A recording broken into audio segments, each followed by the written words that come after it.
Peace and blessings, everybody. I always get excited when I get the opportunity to sit down and get a glimpse into a man's head. So today, I will have the opportunity to talk with some distinguished men about fashion, business. So ladies, put your seatbelts on, and young men, grab a chair and pull up as we get a glimpse into a man's head.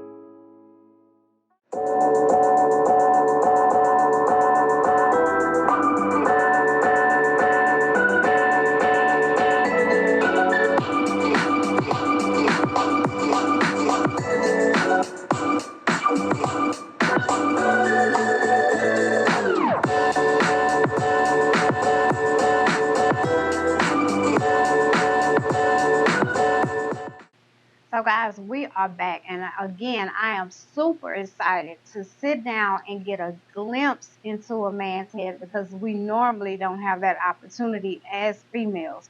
So, but I have with me to start off Mr. Rico Davis. He has a sports apparel line, UBAL, founder of the Salt and Pepper Gang. That's here with me today. He's a cancer survivor, speaker, mentor, author. Thank you for coming to sit down with me today. Thank you for inviting me in, the guys. Thank you. Cause it's full in here, and they quiet. They're rather quiet. I'm a little. They quiet. I think it's because it's probably Saturday morning in Houston and it's raining. So, and cold. Oh, don't worry. Everyone's going to warm up in a little bit. And cold. Let me ask you, what made you decide to start the Salt and Pepper Gang? Let's start off there for one. Well, honestly, as I got older, I'm not gonna lie, I used to dye my beard. What color? Black? Well, I used to do it black. Okay. But then I said to myself, when I hit 50, it is what it is. So I start to accept it, and people start saying, wait a minute, you look like a distinguished gentleman. So I am going to embrace it because there's a lot of young men that never even get the opportunity to see 50. So I say, you know what? I'm going to do this. I'm going to keep it like this. And I've met other guys that I grew up with, and I started seeing them getting gray. And I felt like, hey, I love to do a lot of things in the community. Now, why don't I create a brotherhood, and we can do things as a group in the community? And then here came Salt and Pepper Gang. So I have one of the Salt and Pepper Gang members that is sitting with us now, Mr. Roy. Mr. Roy, thank you for coming to sit down with me as well. Tell us a little bit about yourself. I may be the youngest one out the whole gang. You under? Is it an age limit? No, it's not. Okay. Just low grade, low something. Right, okay. just a little something, But myself, I am a 20-plus year barber, cosmetologist, esthetician, barber teacher, personal trainer, and Army veteran. Okay. Just a little bit. Thank you for your service. Yes, ma'am. Okay. So let's get started with this. What, Mr. Rico, what inspired you to be a mentor for young men? Because when I look at not just young men, but young people today in this generation, they have no fear, they have no respect, and let me not say all of them, most of them have no fear, no respect for elders, or even somebody that's close to their age and on the right path. And I think, where is the generation going? What is going to happen to people as a whole, us as a whole? Because this is what we're leaving. Yes. So what inspired you to be a mentor for young men? Well, for me is that I was once their age, and I didn't have really the direction.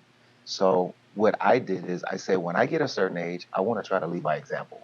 And because I'm in management, I get to see what these youth are going through now. They're not afraid of anyone. No, they're not. And I feel like if I can do my part, and one of the things that I always say, if I can change one person, I did my job. So now with me, with the brotherhood, I feel like now we can change more than one young man. Putting on the event like we just did not too long ago called the Belt and Tie event, which we're teaching young men how to dress a certain way, how to speak a certain way, being able to learn how to tie a tie, because there's a lot of young men that does not know how to tie a tie. I feel like when a man dress a certain way and talks a certain way, smell a certain way, look a certain way, he's going to be respected by the community.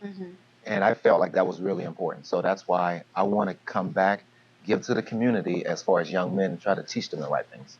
Okay. Why do you both think it's so hard for men to go to the doctor and check on their health? Because my dad, my dad is gone now. My father walked around for what 3 weeks, having little heart attacks, until one day the big one, the pain got real rough. Yes. And then he said, "Well, tell your mama I'm about to go to the hospital." Yes. And he had to have a quadruple bypass. Mm. Once they figured out everything. Why is it so hard for most men? Because some men do go to the Yes, doctor, you're but right. why is it so hard for most men to go to the doctor and check on their health? I think for the most part, a lot of times they're just scared of the result that they're gonna get, and especially if they're not being honest with themselves. Like, you sick, there's something wrong, and for whatever reason they want to make up the excuse, oh, I don't have time. But I think really ultimately is that they just scared to find out that result, because because if it's something really bad, now you face with your own mortality, and a lot of people can't handle that. But the older as I got, I realized I need to go to the doctor. Yeah. So I try to faithfully try to go see my doc at least twice a year, and especially with the way how healthcare is, it's like, no, it's like, why not? Like, you need to. I mean, you should want to know what's going on with you. I don't care if I stub my toe that morning. I'm going to the doctor just to make sure. Because the older you get, you can't afford to play those type of games. No, you can't. And you just went through scare of your life. Yes. And now you're cancer free. Yes. Was it prostate? Prostate, yes. So tell us about that, because with men, prostate cancer will take a man out in a minute. Yes. Wow, it's tough. And you're young. When I first heard it, Mm-hmm. first thing I thought was, this doctor's, he's crazy. Mm-hmm. Not me, because sometimes I feel like I'm Superman. Mm-hmm. And for someone that doesn't smoke, really doesn't drink, I eat pretty healthy, I just knew it was some diagnosis that was wrong. Mm-hmm. But then the second part of me was, okay, how long I'm going to live? Mm-hmm.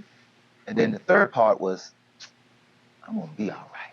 What stage was it when you were first They diagnosed? never really said a stage, but I believe it was a stage 2. Okay. He said it was moderate, but when I talked to some other doctors, they said it was stage 2. Um, but I honestly told myself this: God chose me for a reason. Mm-hmm. Why? Because whenever I pray, I always say that I want God to use me as an outlet so I can share my testimony while help uplifting others. Mm-hmm. I felt He chose me. I felt like He said, you know what, I'm going to give you something because I know you is going to tell other people. And that's exactly what happened. So when I found out, I told social media because I wanted them to take the journey that I was going to take. And that journey was, I'm going to be all right. Mm-hmm. I'm going to fight this. And the good thing is that I caught it early. Yeah. So I want other men to catch theirs early. And I went through my radiation. I did 3 months of radiation. I'm going to be honest with you, it was tough. Yeah. Mentally, it was tough, but I kept telling myself that this is what I have to do if I want to be here to see my grandkids. Yeah. And there are days I didn't want to go, but I had to go. Mm-hmm. And it was more so about getting tired of doing the same thing over and over, repetitious. But I kept saying, I know there's going to be a good day at the end of the tunnel. So I always keep asking them, how many more weeks I got? How many more weeks I got? And that good day came. And they came, and it's so good that I have my 2 boys down here with me. Mm-hmm. And they actually had their hand on my shoulder, and I went and I rang the bell. And I rang the bell for myself, I rang the bell for my family, and I rang the bell for other men who never got the opportunity to ring the bell. I love it. I love it. So before we take a quick break and on this segment, what advice do both of you would you have for women dealing with a man's health issues? Because to me, you're a real woman if you stick by your man when he's going through any type of health issue. Yes. But some women it's not like that. Yeah. So what advice would you give a woman when dealing? Because you, at the time of being diagnosed, you were engaged. Yes. Y'all hadn't even gotten married yet. You Yes. were newly married. Now, congratulations Thank on you. that. But that's something that even she had to take in Yes. and say, okay, is he gonna get through this? What is it gonna look like? Yes. And Yes. will she even be able to deal with that? So, what advice do you have for? I say for that woman trying to support him, be his biggest cheerleader. You know, because I know, like for myself, like in the past year, I had dealt with a lot with like with my own health. I was type 2 diabetic. Oh yeah. This same time last year, I was almost 400 pounds, and I had Wow. yeah, and it was a lot that I dealt with that had put me there. Mhm. And over the past year, I had to literally had to like it was a lot I had to do to try to get down to where I'm at. And but I know like if my wife wasn't there, there's no way I would have been able to do it on my own. So I mean, yeah, your wife, your spouse, she needs to be your biggest cheerleader and Mhm. really support you because it's tough because the things you go through, whatever it is, it didn't get bad overnight. Yeah. So it's going to take time to fix it also, and being able to have that support system there and have that backbone, knowing that hey, no matter what I go through, she got me. That's what speaks volumes more than anything. In a situation like that. I love it. I love it. You have something you want to put in that Just, before we end the segment? just like he said, you have to have someone that's gonna be there for you. Yeah. Because Okay. we all human, so we do go through those moments. Mhm. So at times you want to have somebody that you can just look to and tell you, you're gonna be all right. So the days that you're not feeling your best is the day that she can come in and give you that extra kick to be like, all right, babe, you gotta do this. Yeah. Yeah, most That's definitely. what's So, up. guys, what we're going to do is we're going to take a quick break and we're going to return. I think Mr. Roy is staying with us. We'll see Mr. Rico later on in the show. And we're going to come back and we're going to talk a little bit on a man's mental health as well. So, we're going to be right back.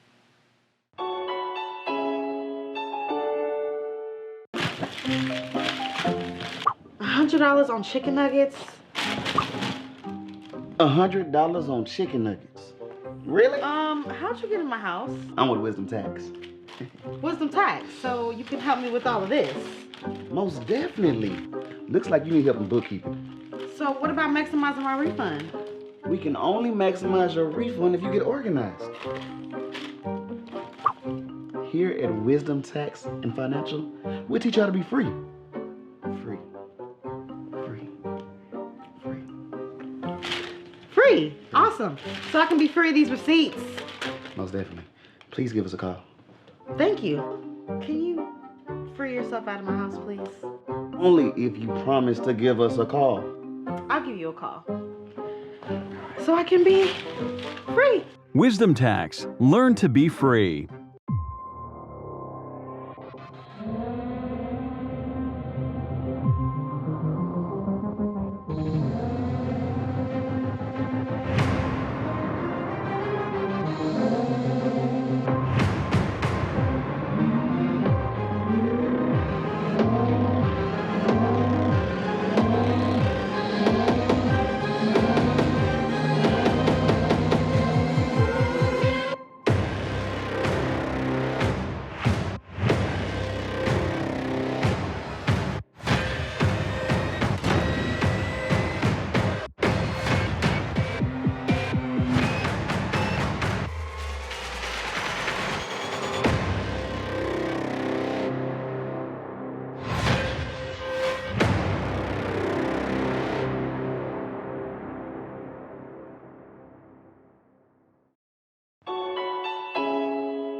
All right, we are back. Mr. Roy is still with me on this segment, and now we've added Mr. Glenn. Thank you for being here with me. Tell us a little bit about yourself. Well, I'm a naval veteran. What I do for a living, I'm a civil investigator. Back in my days, my twin used to model. Oh, okay. So that's pretty much it. That's my What, background as well, thank you for your service. there. You're welcome. So, guys, tell me, what are some tips men can use to deal with stress, depression, and dark days? Because men have them just like we do. I know I had to learn the hard way. You got to try to find a way to be able to positively cope because you got all kind of different coping mechanisms. Some good, some bad. You know, some people like to drink, smoke, and spiral down further, or you got to try to find a way to dig yourself out of it by doing something positive, with working out, being with family, you know, praying, whatever it is you need to do, you know, because you know it doesn't last always, but you got to be able to try to find a way to fight through it, some shape, form, or fashion. Mr. Glenn? Well, for me, prayer, my relationship with God helps me get through any issues or adversity I have in life. Working out, taking care of your body.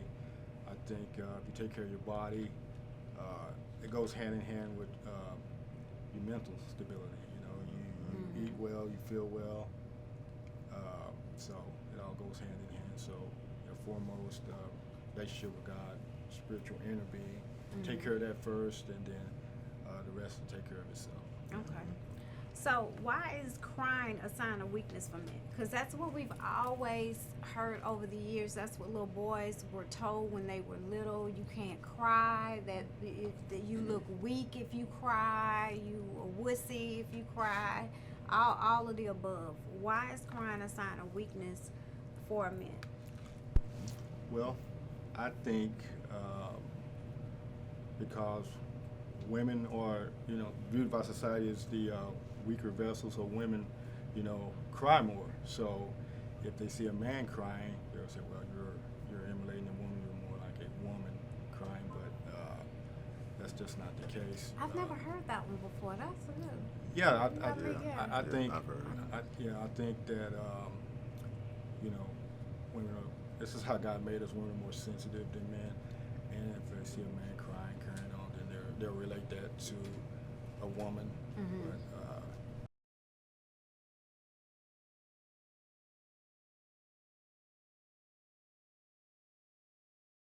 you're gonna cry equally like a woman would, you know. So I think Well, it you goes should back at to, least, but it just depends on that person, I think. Too. yeah, I think so too. So I think foremost they, you know, equate men to women as being weak, like women, they see them crying. So there's much more to it than that. So.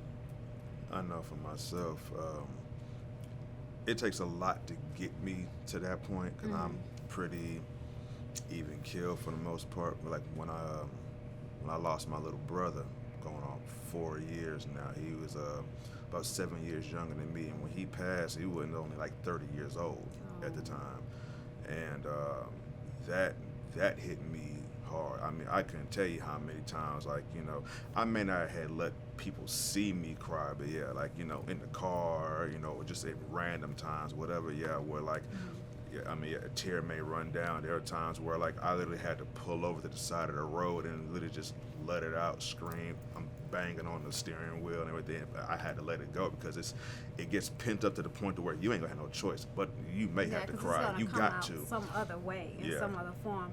What are some ways each of you keep your mental health in check? I mean, for me now, especially for the past year or so, I've gotten really heavy into just the health and fitness. So that's what I do, because like, you know, like he said earlier, you know, like, you know, when you look good, you feel good. You know, nutrition, you know, eating well, just taking care of your body and whatnot. And you know, I'm sure he can, you know, he knows, especially, you know, he was military also. You know, like when you wear that uniform, it's a lot you got to deal with. Yeah. And not all scars are physical. You know, sometimes the biggest scars are the ones you can't see. You know, but like I said, I had to learn how to positively cope and be able to deal with my issues and try to find those things that I enjoy, that make me feel good, that bring a positive result to where, and hopefully I can be able to share it with somebody else who's also going through certain things. You know, to try to bring somebody else out of what they're going through. Okay. You know? And you, Mr. Glenn? Foremost, just reading the Word of God. I like to read Proverbs, Psalms. Some really good stuff in there that can get you, you know, through the day when you're going through things. And working out, you know. Yeah. You know, get down there, get you some push-ups. You know, get out there and run. You know, and take care of your body. You take care of your body, then you'll feel better.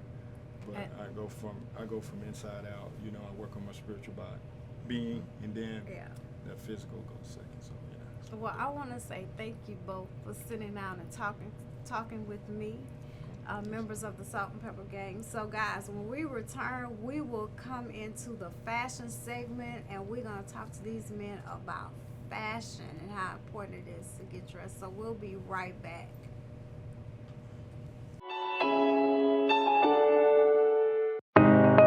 The Adolph Group at Equity House Properties. We provide residential, commercial leasing apartment locating. We provide consulting on home buying, home selling, and credit restoration. We help with private investments through All Faith Investment Corporation. Contact us now, the Adolph Group at Equity House Properties. We make real estate your reality.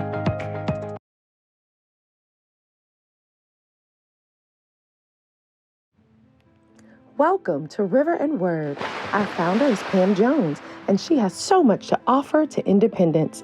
River and Word magazine helps promote, support, and connect you to radio, TV, and marketers to help you be successful in the arts. River and Word recently launched the River Word Gospel Radio Station. It's a place to gain more exposure for your music or talk shows.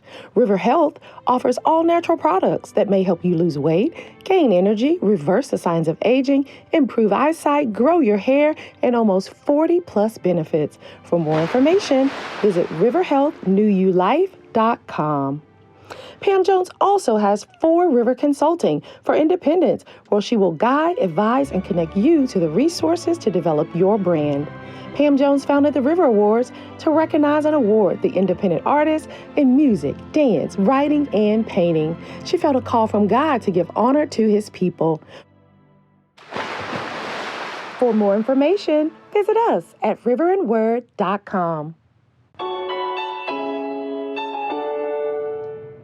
All right, we are back now in the fashion segment, and I have some very distinguished men sitting here with me. We have Mr. Gabriel, we have Mr. Russ, and Kenny, is it? Correct. So tell us a little bit about each of you, whichever want to go first. I'll go. So my name is Gabriel Bush. I'm an author, a model, an actor.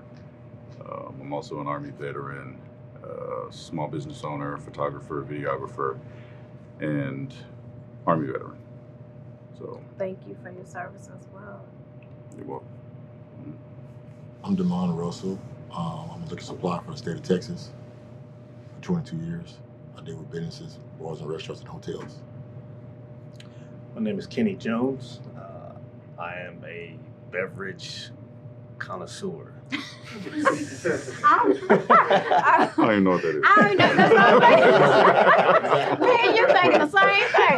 So I just Can you I've been in the beverage world for 25 years, working for Anheuser-Busch, working for a myriad of different beer companies, energy drinks, water. I currently work for Fiji Water. Okay, so what I thought when you said it was you went around to different places tasting liquors and stuff. That's what I really thought. I was like, okay. Thank you all for being here with me today. Let's jump into this fashion thing, because my first question to you guys is, how can we get young men to pull their pants up? Because and I can't just put it on young men totally, because we have old men that walk around like that. And then they try to holler at me, and I'm like, do you see what league I'm in? And look at what you look like. Do you really think I'm talking? Right. So, but the young men, like I was talking to Rico, our young men today is just down a wrong path. I don't know. It's just going the wrong direction. It seems like we're not turning it back. So how can we get them to pull up their pants? Because it's a meaning behind the sagging pants thing. So many different ways to answer that. I'm gonna say first, belts help. Oh yeah, most definitely. These kids investing in belts. No, I'd have to say there's a lot of different factors that go into that: environmental, cultural, and maturity. You know, when I was younger, I did that. And it's just... Did you? Oh, yeah. Yeah, my parents used to always yell at me about that. It was bad. And my son does it, you know, and I've told him, like, you need to.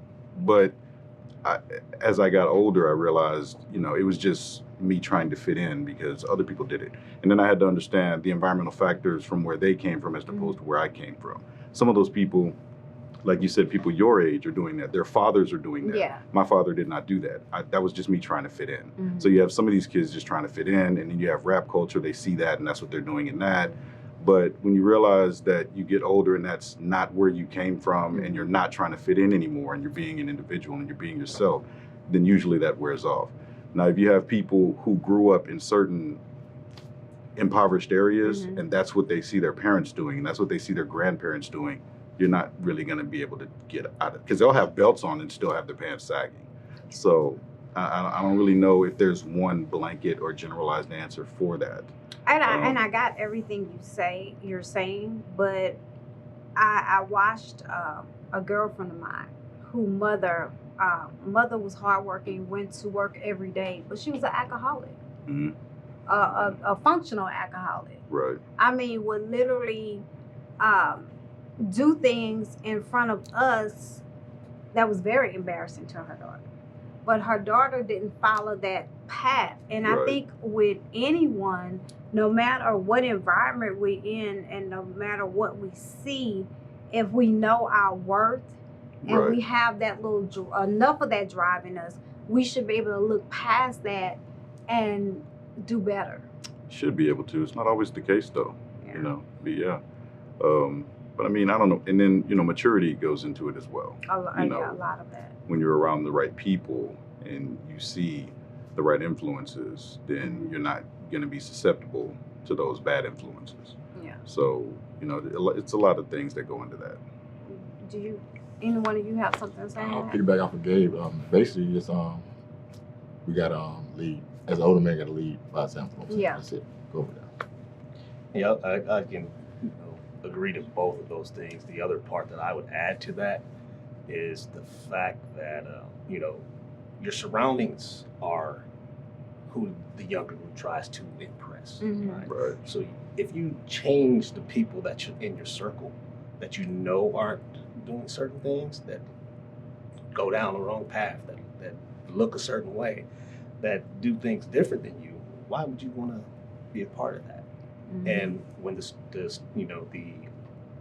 mantra behind what sagging pants is about, it's not a good thing. No. So why would you want to do that? I think if you change change the people you hang with, do something different. Don't always try to follow, be a leader. That's how I look at it. What are some tips do you give young men for all occasions? Because I know the Salt and Pepper Gang is doing things in the community. You guys just had an event teaching young men how to tie neckties. It's simple things that you think they would know, but they don't know.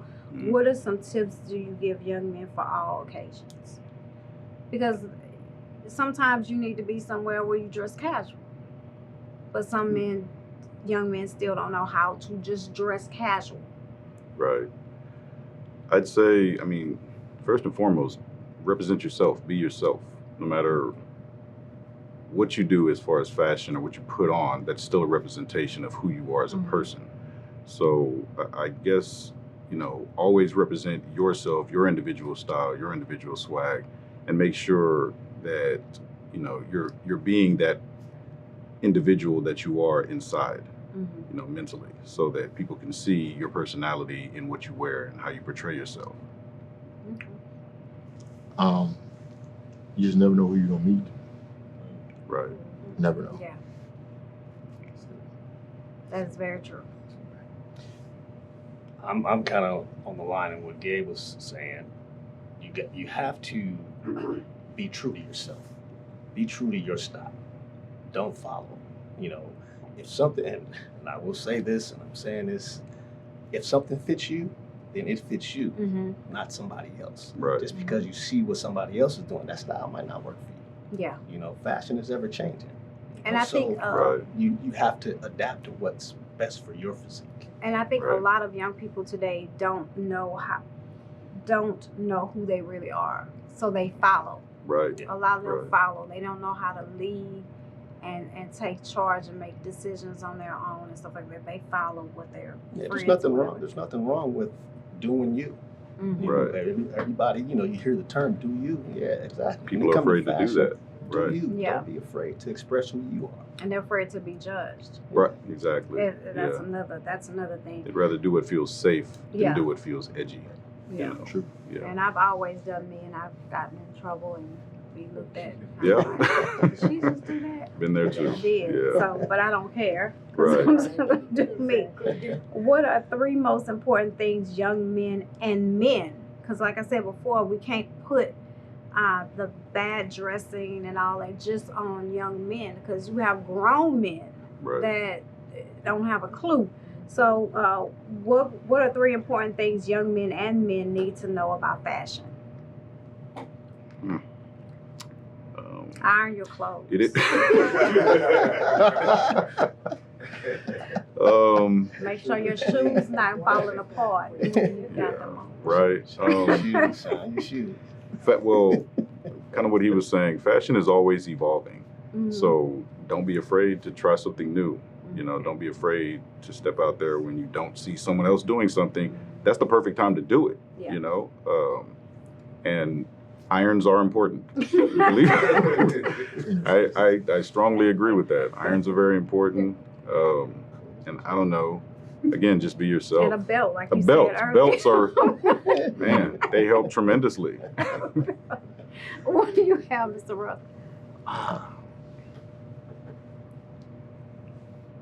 I mean, like the Gabe said. My man's overwhelmed here. Yeah. What about you? And now, I stated the point again, as fashion is ever changing. So you can change, you can, roll with it, or you can make your own path with it. Yeah. That's how I see it. Don't follow anybody when it comes to fashion. Do what you feel is right. Do what feels good for you. That's one of the biggest things that I see. As long as it includes an iron and a belt. And again, when we talk fashion, we're talking fashion. Yeah, we're not like, talking, skinny jeans and like that. Oh, jeez, Christ. I love it. I love it. Well, thank you all for coming to sit down and talk to me about fashion. I will definitely have to have your back so I can get some fashion tips from y'all. I think I passed today. You look great. I think You look great. today. So, guys, when we return, I will have some more of the Salt and Pepper Gang sitting here with me, and we'll dabble into business and talk about business. So we'll be right back.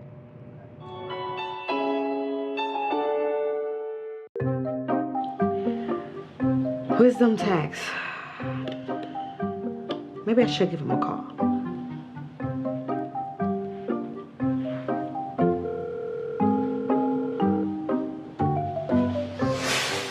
Oh, how did you get in my house again? Now, you know I told you I'm with Wisdom Tax.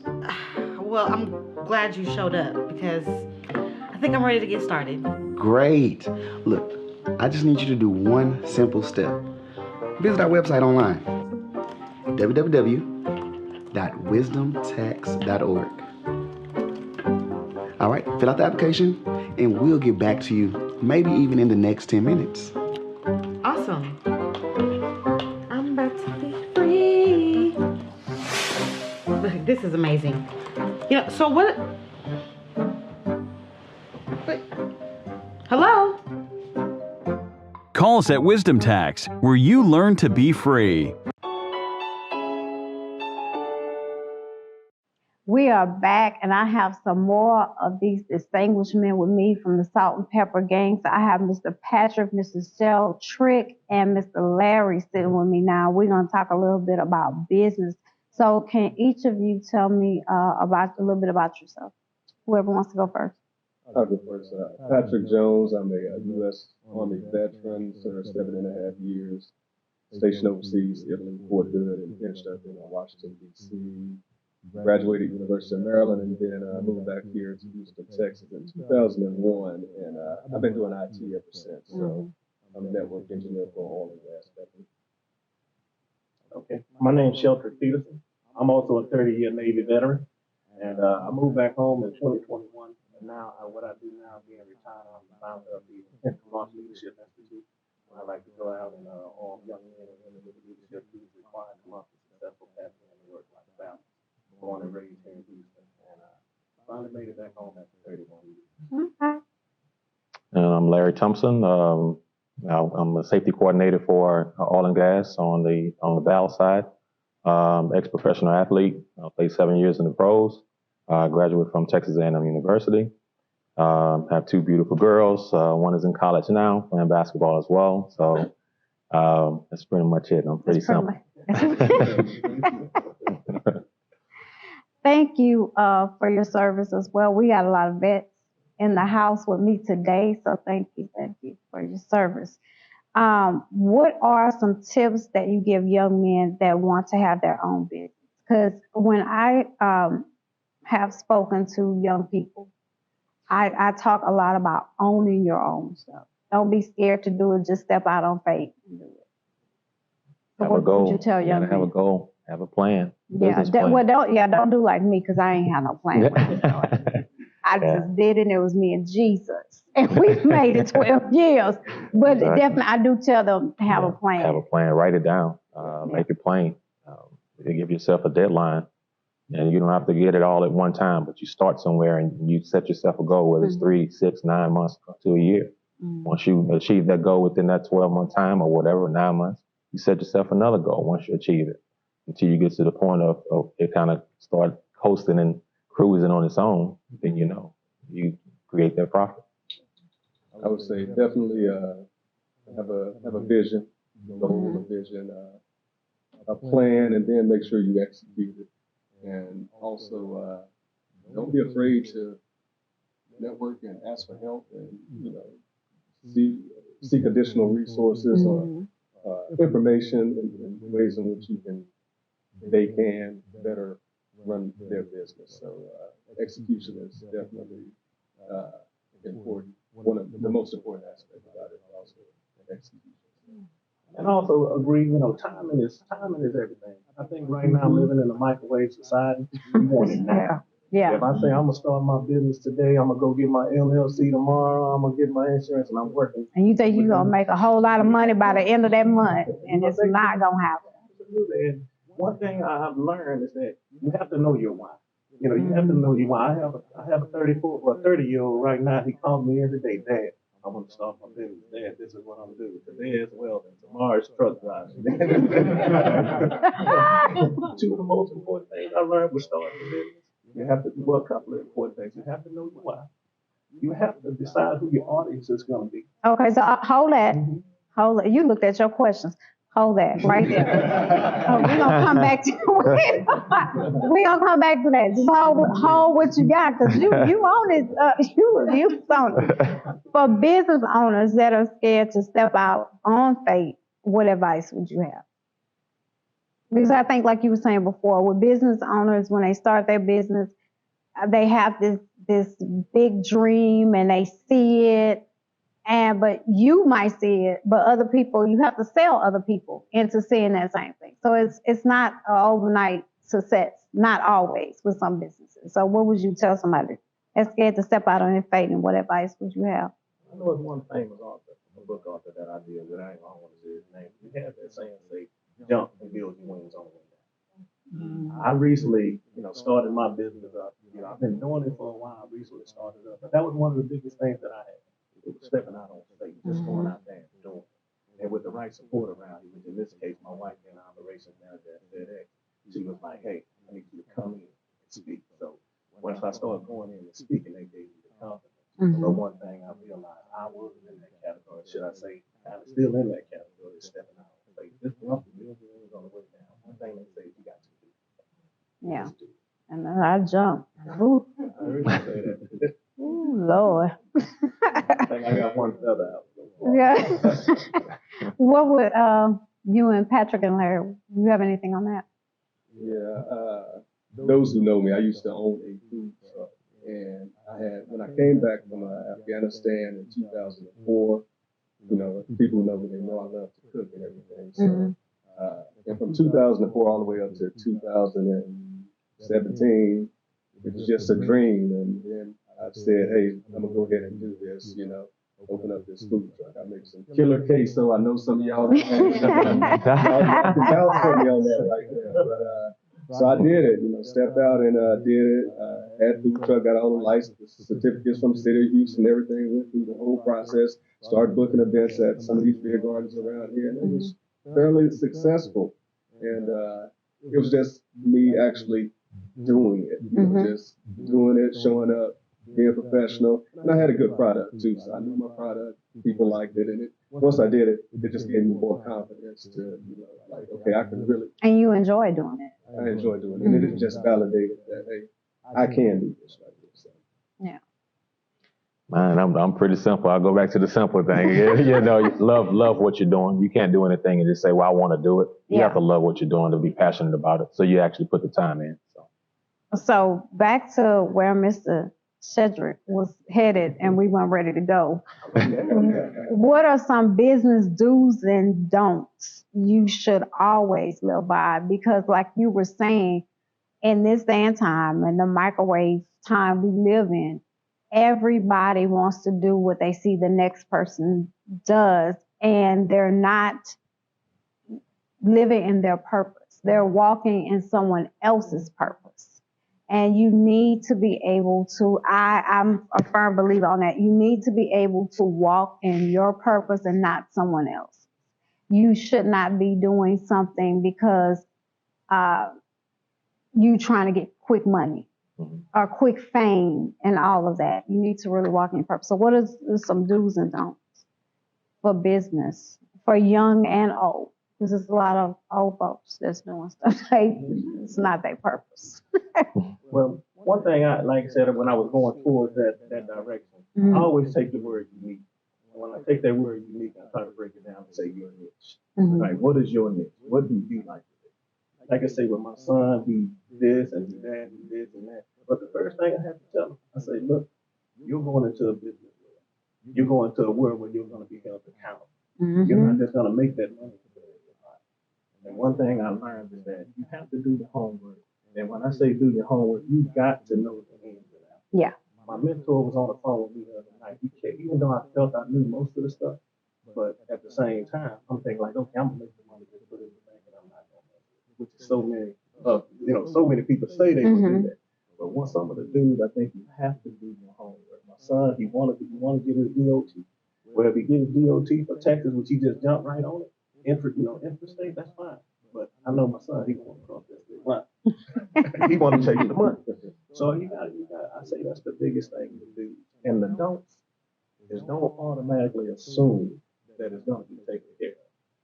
When I say that, you talk about the tax side of it, the QuickBooks side of it, the finance side of it. You can't automatically assume it's going to be done. So my do is to do the homework, and my don't is don't automatically assume that just because you out there, you got to do it. Are you letting somebody else do it for you?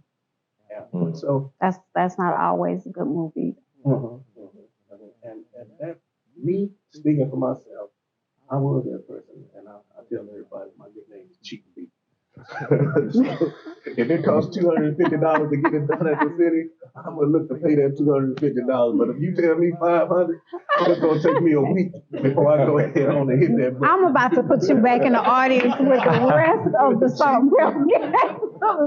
No, but that's hard me though. To do what I can myself, and if I can't, reach out there. And I one in particular, what I did do, and I'm gonna get off. So I met a mentor. I followed him to Austin to do a course, do a training because he's doing what I want to do the rest of the floor. So what he did is he was telling me about a Black Entrepreneur Institute, BDI. It was a real thing. So when he told me that, I sat there one night and I'm sitting there and I'm looking at this button. It said 1,200 here.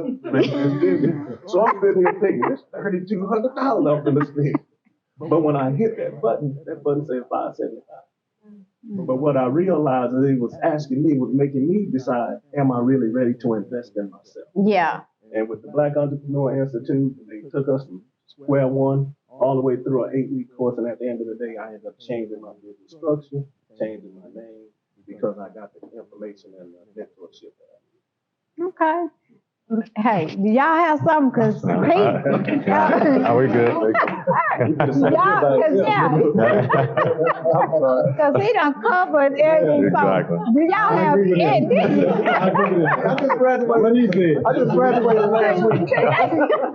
Do y'all have any news? Wow. Put God first. How about that? There you go. I got that. Do y'all really have anything? Well, really, Anything else? from my perspective, one thing I would say is that just based on what I did in the food service industry, customer service goes a long way. Oh yeah. I know you can walk up to any restaurant right now and you go up, you look at them, they look at you, they don't say, hey, how you doing? Thank you for coming in, can I help you? You know, just a basic, courtesy, you don't get that. So I believe that providing that customer service, professionalism, the way you wear your clothes, your uniform, that all goes a long way. Yeah. So that's what I would say. It does, yeah, and because I'm quick to call a manager. As for your manager, your service is bad. I'm really quick to call the manager. You have anything? I know you keep it simple. So you Right. anything. Believe in yourself. That's it. Believe in yourself. So I want to tell you, oh my goodness, you got me crying up here. I want to tell y'all, thank you for coming to that talk to me about business. I am just too tickled right now. So guys, when we return, we'll be in our last segment and we will be talking about purpose in life, and we'll have the founder of the Salt and Pepper Gang back with us, Mr. Rico, and one of our other men will be with us. So we'll be right back. I'm here today to talk to you about home purchasing. You know, a lot of times people want to know, where do we start? When do we start? How much do we need to save? What does our credit score need to be like? Can I really move in now? And the answer is yes. The thing is that you want to get pre-approved first before you even go house shopping, because what you wouldn't want to happen is that you find the perfect home, but the bank won't qualify you for your mortgage. So always get pre-approved first. So find a good lender, which we have a lot of resources for you on that. Second, you want to make sure that anything that's on your credit, if it's something that you can work with, let's work with it, because everything on your credit, it depends on what it is for each mortgage company. And third, once you get that pre-approval, now it's time to go house shopping. Now, Willie, what about the money, the down payment and things like that? Well, they have a lot of programs that's out there. So based on your credit will depend on the down payment assistance that you can receive. But we do have a lot of resources and a lot of things that can help you. And everyone with the Adolph Group will hold you by your hand and walk you through the whole process. So you can contact us at www.theadolphgroup.com or 281-451-7087. And remember, when you have will, you have a way.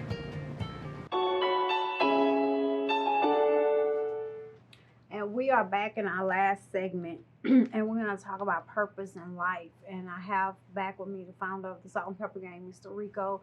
We have Mr. Roosevelt. I'm not going to tell you what he told me his name was. We have back with us Mr. Ken. So I am really enjoying them because they are some characters. Yes, indeed. They are truly some characters. So what would let's get Mr. Roosevelt to introduce himself. Tell us a little bit about yourself.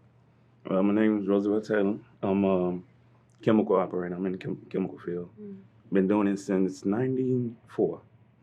So got 3 kids. That's why I want to be a mentor, because I got a lot of experience dealing with my own kids. So they're grown now, but they still need that mentorship. Most definitely. Daily.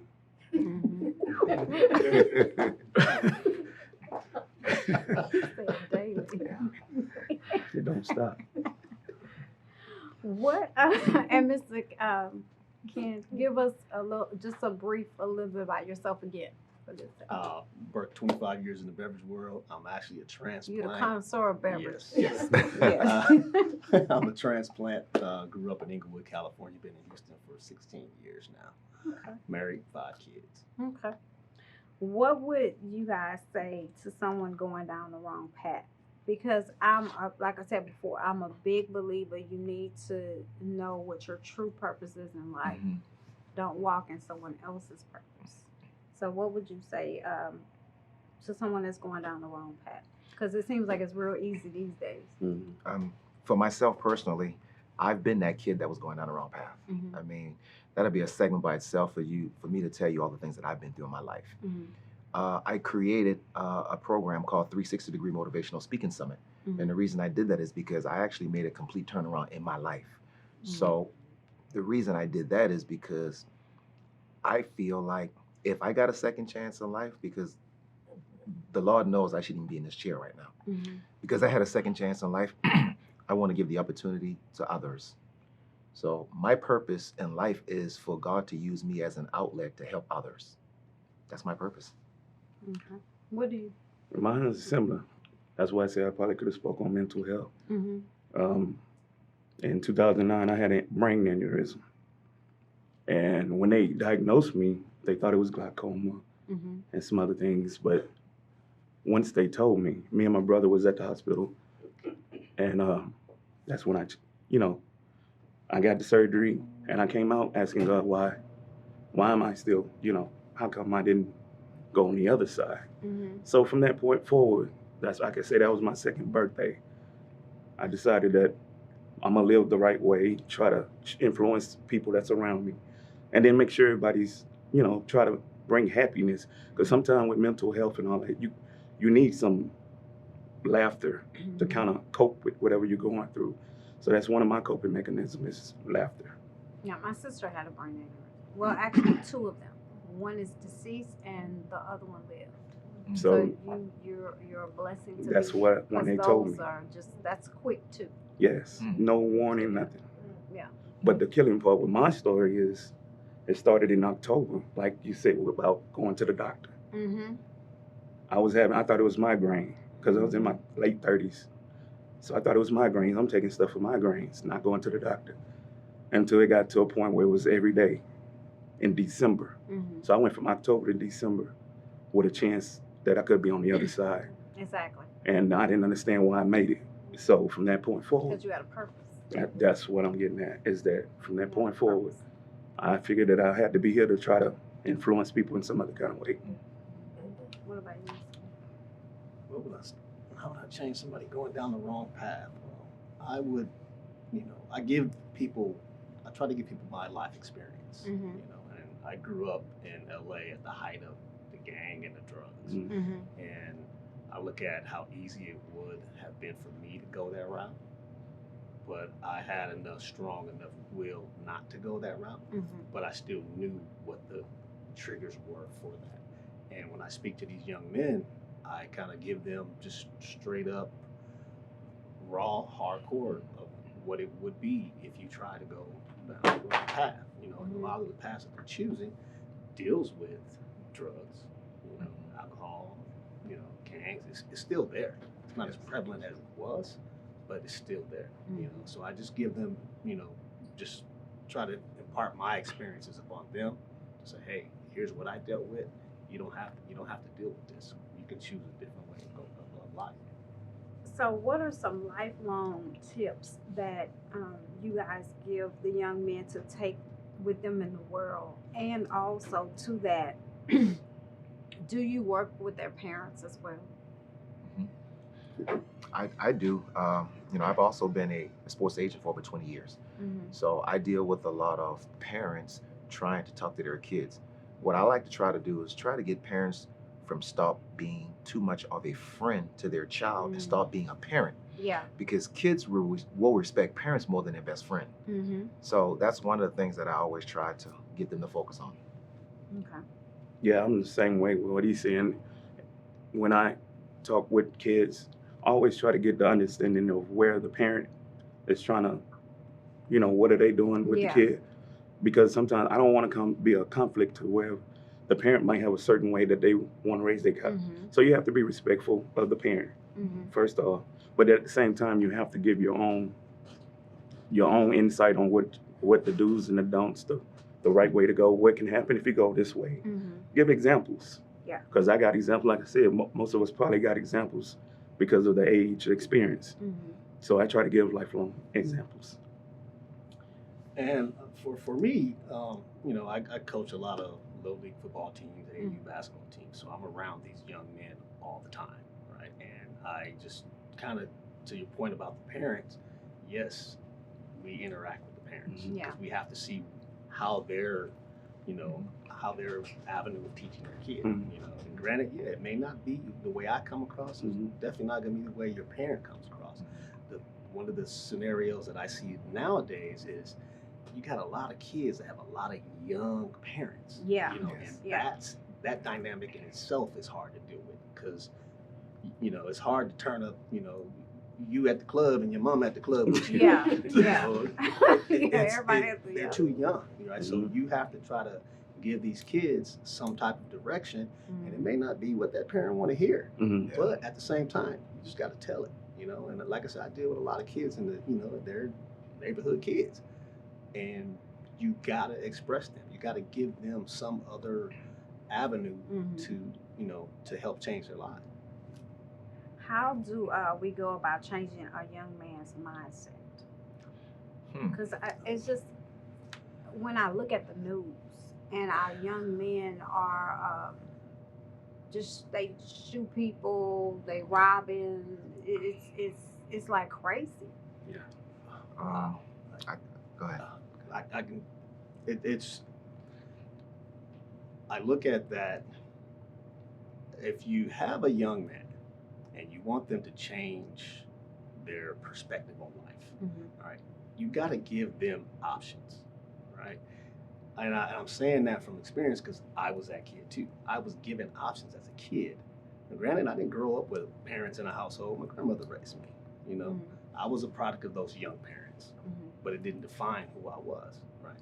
But if you take a kid and, as a man, if he can take another young man, if it's just one, and show him something different than what he's accustomed to, it can change his world, right? Take that kid to go see, the Nutcracker. Take him to go do something different than what's the norm in the neighborhood.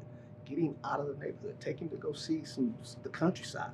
Get him to witness other things other than the same thing he's always dealt with and the only thing he knows. But how do you help them to understand that it's not an overnight, it's not going to happen overnight? It has to go in stages. So how do you help them to understand that? Because most young people want it's microwave, like the other gentleman said. So they're not going to be thinking, oh, it's going to change like this, or I'm going to do whatever. How do you make them get that out of their mindset and know it's a process? You have to work for what you want and stuff like that. Unfortunately, it's, people say don't preach. Well, unfortunately, you have to preach that. That has to be a mindset. You have to instill that in those kids. That's just, I firmly believe that. One of the things I always say is that you have to set goals, but don't make it long-term goals, because sometimes goals that are so unachievable, people will start it, like he mentioned about his son, he will do something, then next week he's doing this, he's doing that. Set short-term goals. Set short-term goals, something that you know you can accomplish, and every time you accomplish each one, it's like a reward. It's like I always say, breaking that tape at the finish line.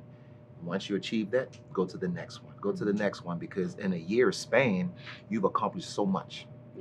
One of the things we talked about, teaching kids, I teach them tough love.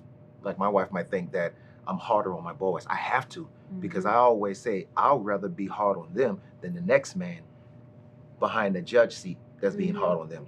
So girls are a little different. I'm kind of soft when it comes to the girls. Don't be soft on the girls, because they got some girls that's just as rough as boys. Well, because I have good girls, and I know everyone is not fortunate like that. But for the boys, I just show them tough love, and I know they probably think that I'm talking like a broken record to them, but I have to keep telling them, because I remember every time I get in trouble, I still remember till this day the things that my grandmama told me, and she used to always say, trouble is easy to get in and hard to get out. And that's true.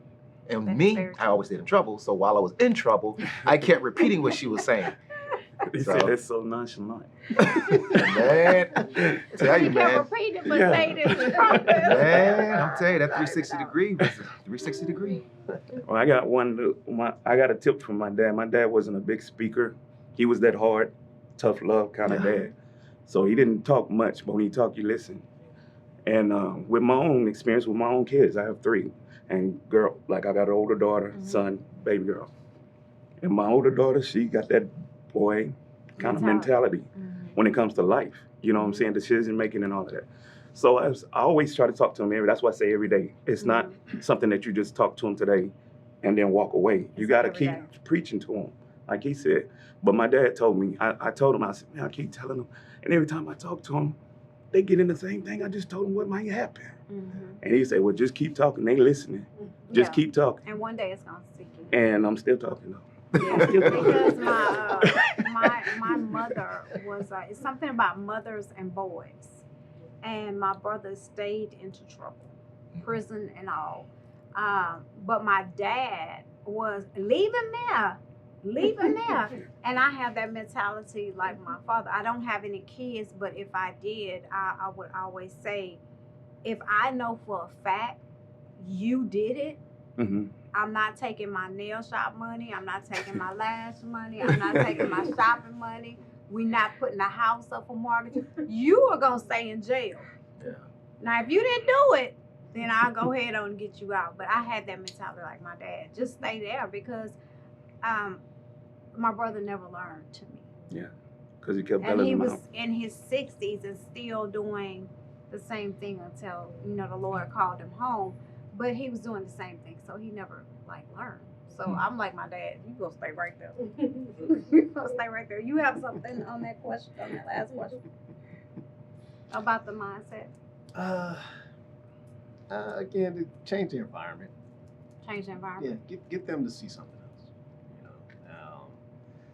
That mindset, it's hard to change, but again, coming from the neighborhood, when you see something different, you want different. When you have an opportunity to attain something, you want to go after it. You should. You got it. It's just, if you see it and it's something you want to do, believe me, you have that drive to go get it. You just got to be able to go that path to see it. You just got to go look for it. You guys got to have that mentor, if you got that mentor, to help you go out and see something else. That's big. So, Mr. Rico, tell us about first round draft pick. Tell us about that. The reason I wrote that book is because I've been a former sports agent, and I've been all over the United States, pretty much almost every NFL team that you could think of, and I've seen a lot. And, I know you have. And in this book, it's a gentleman, his name is Devontae, and don't want to really go into details, but the book is basically on interracial relationships. He, of course, was married to an African-American woman, and he have friends, they always say, well, you need to step out. They say that love has no color. So why don't you test the water and see if it works? So in this book, he just go through different stages of dating an African-American, a Caucasian, Asian, and a Hispanic. So in this book, I did a survey. I asked all these different women of different nationalities, all of the things that they like, and everything is all into this book. And the book, it's not just for your average grandmother. This book, it gets deep. It gets deep. So that's why I wrote that book, because, I know that industry, and I think it's something fun to laugh and joke, and some people can relate to it. Okay. What would each of you say to the young you? After you're grown now, you know a lot, what would each of you say to the young you? I'll go first. I would go back and tell the young me, don't doubt yourself. Okay. You're stronger than you think you are. And that's it. I would have told myself to step out and take chances. Some things that I'm doing now, I probably should have been doing back then, because I was afraid to go that route or whatever, step outside the box. I'm outside that box now. I don't think you going back in. I think I would probably tell myself, stay with sports. I chose the streets rather than sports. So that's what I would say. So tell us how if we have a gentleman with gray hair want to be a part of the Salt and Pepper Gang, how can they do that? How can they follow you? Okay. How to follow the Salt and Pepper Gang? And are you gonna have let's see what I can come up with. Salt and Divas gang for the females. No, Salt- I'm glad you brought that up because honestly, I am looking for a female with salt and pepper. Hey.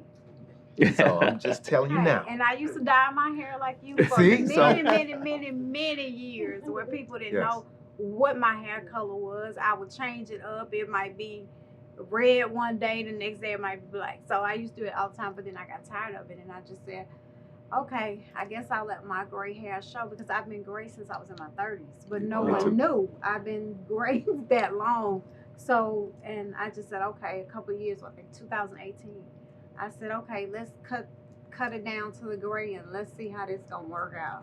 I didn't start getting gray until like late, for like probably like 48 maybe. No, I used Miss Clairol like my granny because that's what she used to dye her hair, and that's what I would use.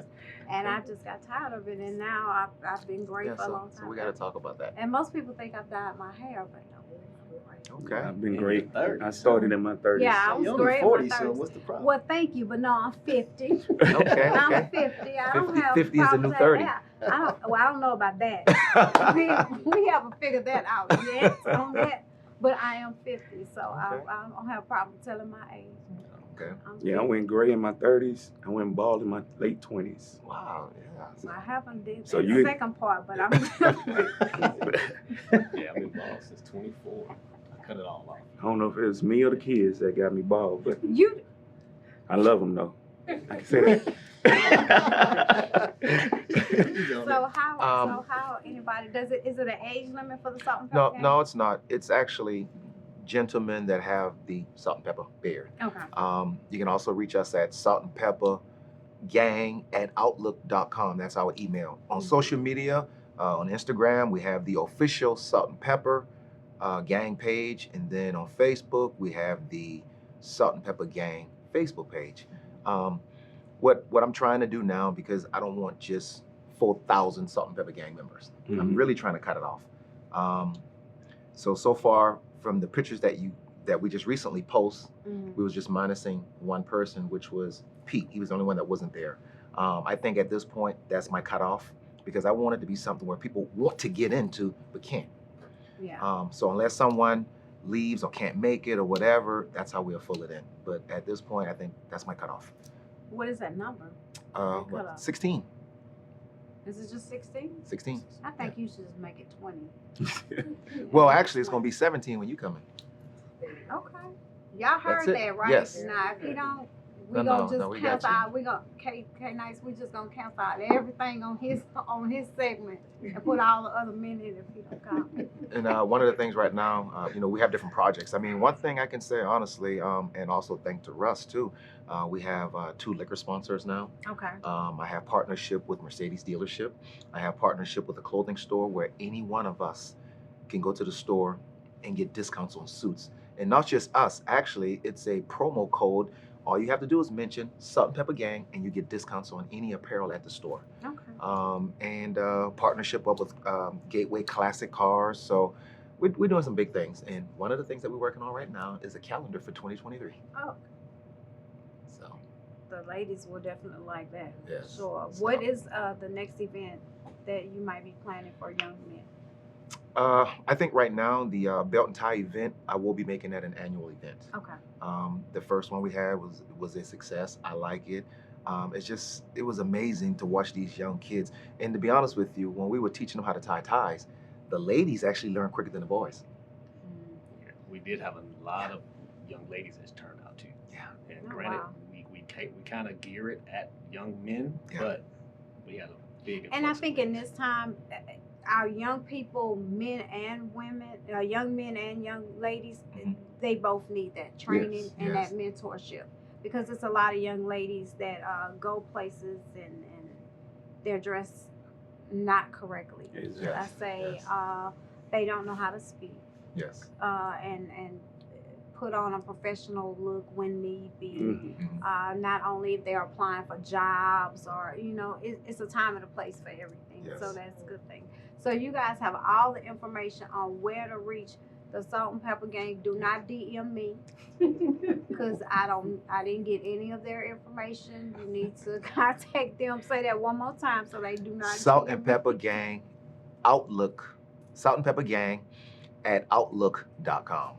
And of course, social media. And he's going to cap it off. I told him 20. You're going to stay at 16? Miss Monique said 20. I think you should. Make the even number. So if we're at 16, you make 17, then we need 2 ladies.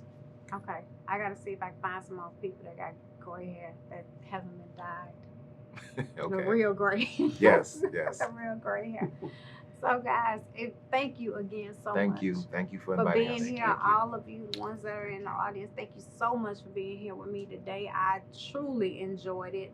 And if you need any information on any of these guests, you can contact the Our Life TV Show at gmail.com. Always like, follow, share the Our Life TV Show. Catch us every Wednesday night at 8 p.m. on the OnPoint Network, Roku, Amazon Fire, Apple TV, Xbox, and also you should be catching us soon on Culture Vision app as well. Until next time, guys, always empower, always encourage, pull up to the table without fear, but with confidence, and continue to remove your mask.